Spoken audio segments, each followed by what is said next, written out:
told that this is the climate change election, so let's see how it was covered last week on Sky News. This is the atmosphere. 1 3/4 kilos of rice. Okay. Peter will tip it out. Have a look at this. So this is here we the go. atmosphere? Have a look at it. This is the rice. Get the cameras on it. Keep going. 1 3/4 kilos of rice. Remember, it's 0.04% of the world's atmosphere carbon dioxide. 3% of that human beings create around the world, and 1.3% is created by Australians. There you So go. how much- All the atmosphere. Of all of that, the Australian contribution of carbon dioxide in the atmosphere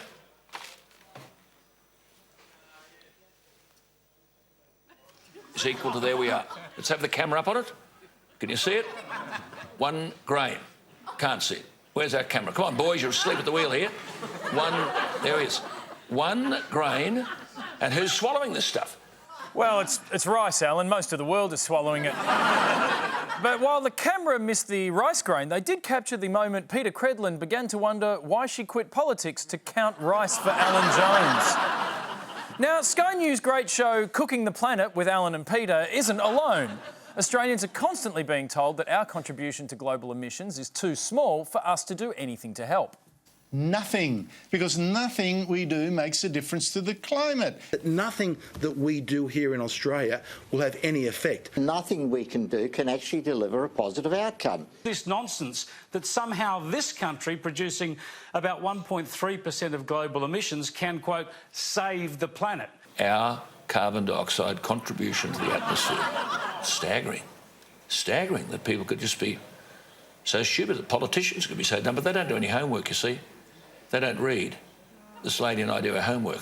Oh, that was your homework. Oh, Alan, sometimes it's OK to get a grown-up to help you. But if you do insist on using rice to understand climate change, let's do it properly, all right?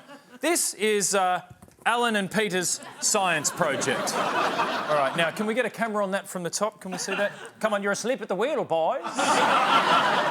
There we go. That is Alan and Peter's science project. Now, this is the world's carbon emissions from fossil fuels as if they were 100 grains of rice. Now, China is 27 grains of rice. G'day, China. The United States is 15 grains of rice there. And this little grain here with the grain for a cake, all right, that is Australia. I tell you, if you think fighting climate change is tough, try getting a hat on a grain of rice.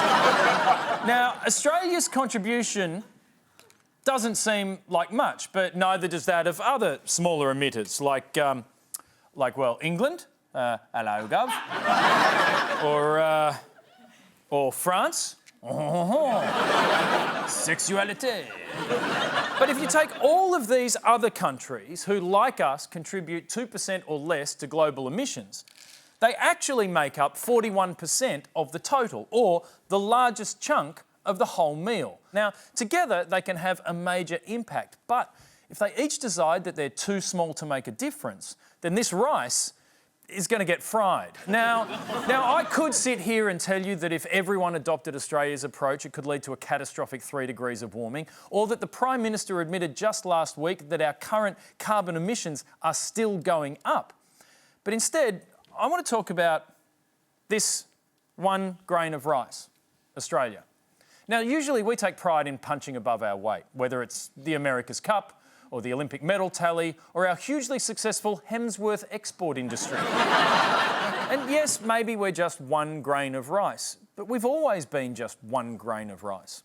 In World War II, we made up around 2% of the Western Allies fighting overseas. But we didn't decide not to fight because we were too small to make a difference. We took pride in doing our part because the consequences of doing nothing were unthinkable.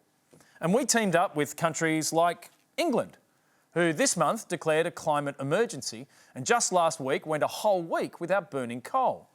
And France, who have a third of our emissions per person, despite their penchant for burning cathedrals. Now, I'm not saying that France and England have won the war on climate change, but when people tell us that we shouldn't pull our weight because we're only 1 grain of rice, I don't know what country they're talking about, because it sure as hell isn't Australia.